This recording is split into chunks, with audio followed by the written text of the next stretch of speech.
How much do you know about lines?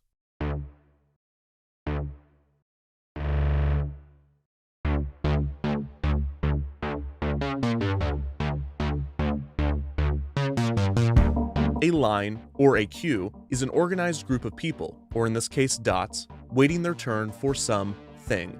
The amount of time it takes to get from the start of the queue to the end of the queue is the wait time. In its simplest form, the wait time is affected by two factors: the service rate and the arrival rate. The service rate is the rate at which people get pulled from the queue to do the thing. The arrival rate is the rate at which people arrive to the queue. Speed up the service, and the wait time decreases. Increase the arrival rate, and the wait time increases. At its core, this is all a line is. How fast do people get in line, and how fast do they get out? But in any real-world scenario, queues become anything but simple, and there's no better showcase of this complexity than the Disney parks. Disney is world famous not only for their wait times, but for the bold strategies that they have implemented to cut them down. To truly understand this topic, it is not enough to simply learn the history. We must deep dive into the technicalities and psychology of queuing, and fully examine the many ways that Disney has tried to tackle the issue of lines. And unfortunately, there is no FastPass for this explanation. So without further wait, let's take an excruciatingly deep dive into everybody's least favorite aspect of theme parks.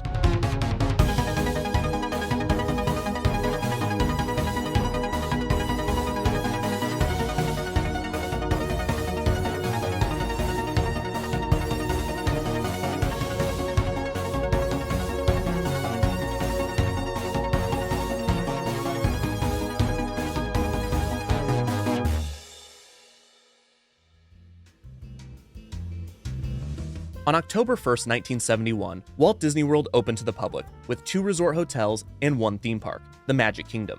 Within the first year of opening, Walt Disney World began to experience the problem that had long plagued Disneyland Park in Anaheim: long waits for attractions. 2 of the most dreaded waits were for the 20,000 Leagues Under the Sea ride and the Country Bear Jamboree show. The wait for 20,000 Leagues consistently sat at 1 hour, and the wait for the Country Bear Jamboree could go over an hour on busier days. This might be surprising to you if you visited the parks recently. Today, the Country Bear Jamboree almost never fills its theater, and 20,000 Leagues no longer exists. However, when Magic Kingdom opened, these 2 attractions had some of the longest waits in the park. This can be explained by looking at the arrival rate and service rate of these attractions. The service rate for theme park attractions is generally measured in hourly capacity, or how many guests can board an attraction within 1 hour. 20,000 Leagues was a low-capacity attraction, only able to accommodate around 1,200 guests per hour. Compare this to the Haunted Mansion, which can accommodate around 2,800 guests per hour. This difference was due to their ride systems. The Haunted Mansion is a continuously operating omni-mover system, while 20,000 Leagues could only seat 40 guests in each submarine and could only operate up to 9 submarines at a time. So in a 12-hour day at the park, over 33,000 guests could ride the Haunted Mansion, while only around 14,000 guests could ride 20,000 Leagues Under the Sea. Looking at this difference another way, if 1,000 guests were in line for both attractions, the wait time for the Haunted Mansion would be 35 minutes, while the wait time for 20,000 Leagues would be 1 hour and 20 minutes. The Country Bear Jamboree had an even lower capacity than 20,000 Leagues, but its issue was less in its service rate and more in its arrival rate. While the capacity of a ride is determined by design and operation, the arrival rate is mainly determined by guest demand. This demand can be influenced by such factors as the quality of the ride and the marketing done for the attraction. The demand and capacity relationship is somewhat similar to the relationship between the supply and demand of a product, except rather than determining price and quantity, demand and capacity determine wait times and number of riders. Today, once a guest has entered a Disney theme park, they are able to ride any attraction they choose, but there are only so many operating hours each day, so time becomes a currency that they must spend. For instance, a guest might want to ride the Jungle Cruise if the wait were 30 minutes, but that same guest might not want to ride the attraction if the wait was 1 hour. In queuing, this is called balking, when someone decides not to wait in a queue due to its length. This can reduce wait times by turning people away that were not determined to experience the attraction. The situation becomes even more complicated when guests are spending both their time and money to ride rides. When it opened, Walt Disney World utilized a ticket book system, in which guests needed to purchase tickets both to enter the park and to ride the majority of the park's attractions, with each attraction distinguished with a letter A through E, with E being the most thrilling and popular attractions. This was the same system used at Disneyland, and it became so well known that the term e-ticket became a common phrase to refer to something as premium or exciting. By charging guests more to ride the popular attractions, Disneyland was able to curb demand for these rides. However, at Walt Disney World, this system often had the opposite effect. When the resort opened, guests knew little about the park's unique attractions, but they already understood the A through E ticket system. So when visitors made their decisions, they often looked at how Disney ranked and priced their own attractions. The Country Bear Jamboree, a musical show with animatronic characters unknown to guests, was listed as an E ticket, while the Mickey Mouse Revue, a musical show with animatronic characters well known to guests, was listed as a D ticket. This led many guests to assume that the Country Bear Jamboree was the better show, resulting in a false demand, leading to longer lines. This false demand was recognized by a Disney employee named Bruce Laval. Laval graduated from the University of Florida with an MBA specializing in operations research, and he joined Walt Disney World right as the resort opened in 1971 as an industrial engineer. Industrial engineers are specialized in studying and optimizing complex systems and processes, finding ways to make systems more efficient, a field that Disney was increasingly relying on as their theme parks became more complex and brought in more people. Laval was among the first industrial engineers to utilize computer simulations to optimize systems. Impressive considering at the time, computers looked like this.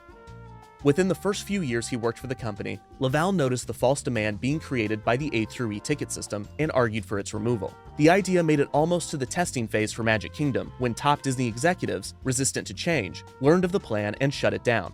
However, it was soon decided that Disney's third theme park, Epcot Center, would not use the A through E ticket system, so the decision was made to discontinue the system at both Disneyland and Walt Disney World as well. After the switch, Laval's theory was proven. Wait times at e-tickets went down, and more guests visited the underutilized attractions.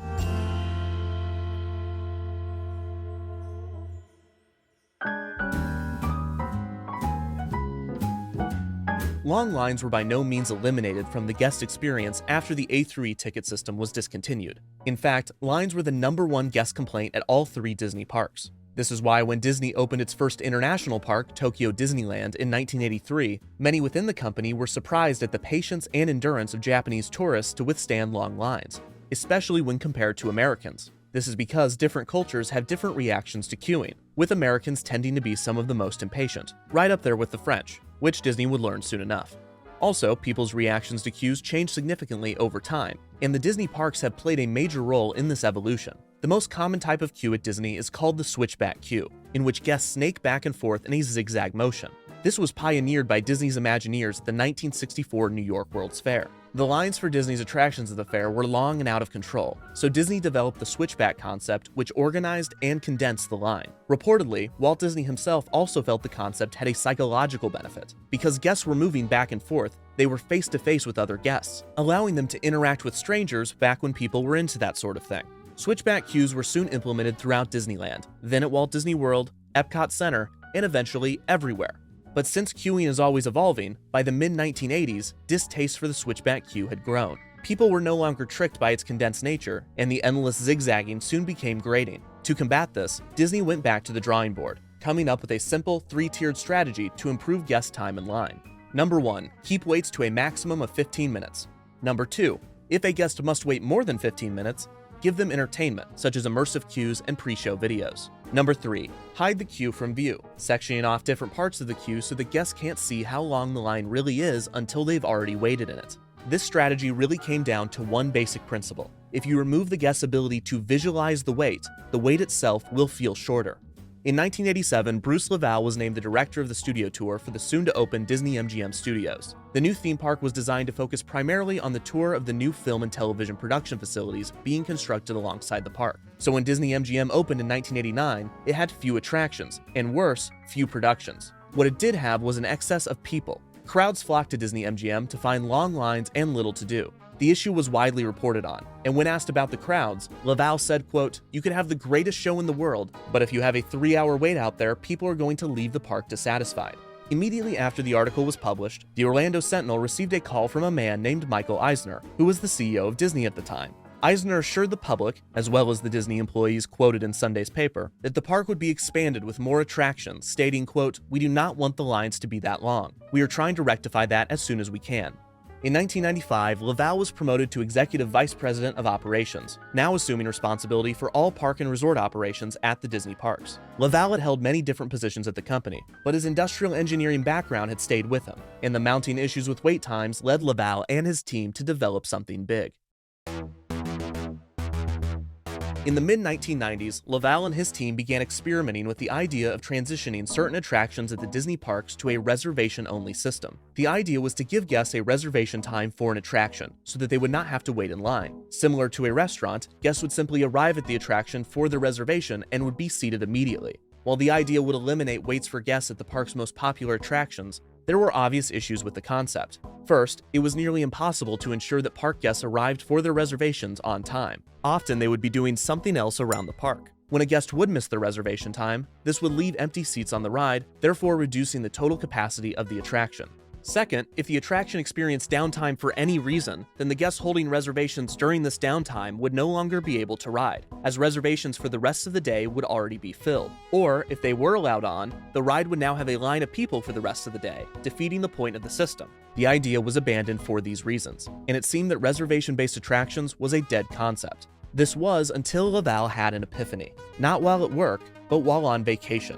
In 1997, Laval went on a skiing vacation in Colorado. While on the slopes, he observed the queue to get on the ski lift. Each lift chair held 4 people, and the queue was split into 2 lines, a regular line and a single rider line. Laval viewed how the single riders were squeezed into the empty seats on the ski lift when a party did not fill an entire chair. He realized that this was the compromise to the reservation-based system. Rather than a regular line and a single rider line, Laval could have a reservation-based system and a standby line. Whenever a guest would be late for the reservation, operators could take someone from the standby line so that the attraction would never lose capacity because of the ebbs and flows in guest behavior. Plus, if the attraction did experience downtime, then the ratio of reservation-based guests to standby riders could simply be adjusted to favor those that had reservations during the downtime. Despite the idea coming from the initial reservation-based concept, what Laval was proposing was closer to a virtual queue. A virtual queue functions similarly to a normal queue, just without the physical line. A common example of a virtual queue can be found in many quick-service restaurants, in which guests take a number and wait for their number to be called. Unlike reservations, this still retains the first-come, first-served nature of a physical line,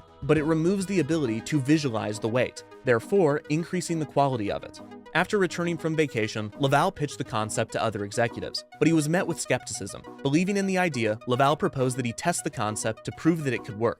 Using the newly opened Animal Kingdom due to its limited amount of attractions, testing began with a select group of guests who were given paper diaries to keep track of their day, including how long they waited in line. The test subjects were split into 2 groups, a control group and a group that would use the virtual queue system. The control group simply logged their day at the park, while the other group were told to approach cast members at attraction entrances, who would hand them a ticket with a return time on it. This return time was equal to the time that it would have taken guests to wait in line for the ride. The test subjects were then encouraged to explore the park and return at the time listed on the ticket, where they would then be allowed to skip the line. The test was a huge success. The virtual queue subjects were able to experience 25% more rides than the control group, and their wait times were reduced by 50%. The virtual queue subjects left the park much more satisfied and far more likely to return than the control group. If this was not convincing enough for executives, the test also showed that those using the virtual queue system spent more of their time at gift shops and dining locations, resulting in more spending when compared to the control group. Executives approved the concept for further testing, which continued throughout early 1999,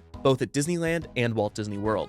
That summer, testing focused on Space Mountain at the Magic Kingdom, which often had the park's longest wait. In these early tests, cast members were physically writing return times on cards and giving them to guests, while using handheld clicker counters to keep track of how many were handed out and how many guests returned. The tests were often haphazard and chaotic, but they were successful enough to prove that not only the system could work, but it would make guests happier and more likely to spend money. Many within the company, including Laval, felt that the system should be free and available to all visitors so as not to create different classes of park guests, citing Walt Disney himself, who was known to wait in the park's lines with his guests. With the test labeled a success, executives approved the permanent installation of the new virtual queue system, officially titled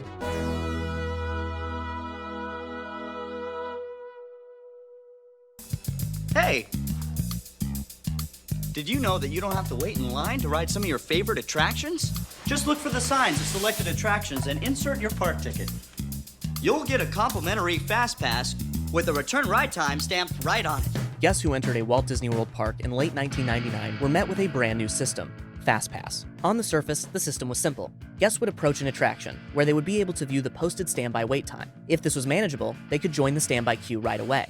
However, if the wait was too long, they could instead choose to receive a FastPass at the kiosks placed outside of the attractions. Guests inserted their park admission ticket into the kiosk to receive their FastPass with a 1-hour return window listed on it. They could then enjoy the rest of the park, and once their return window arrived, they would hand their ticket to an attendant and enter the FastPass queue, boarding the attraction with a minimal wait. Each guest could only hold one FastPass at a time, and they could not receive another until their return window had arrived. Behind the scenes, the system was far more complex. Each attraction's FastPass data would be stored on a local computer housed in each attraction, controlling the standby wait time display, keeping track of how many FastPasses have been handed out, and determining the return times being printed on each FastPass. The computer was connected to a server so all wait times could be monitored throughout the park, and so that the system would know when a guest had already been given a FastPass to prevent them from obtaining another. The system also allowed ride operators to tell the computer when an attraction was experiencing downtime, and in response, the kiosk would slow down or cease dispersing FastPasses until the attraction was operating again. Some cast members reported this feature not working properly or not implemented on some rides, resulting in ride operators having to go to the FastPass kiosk, manually disperse a stack of paper FastPasses so that return times were pushed back, and then immediately throw those FastPasses in the trash. When news broke on FastPass in the summer of 1999, Laval said, quote, "We are going to use it on 3, 4, or 5 attractions that historically have the longest lines at each park."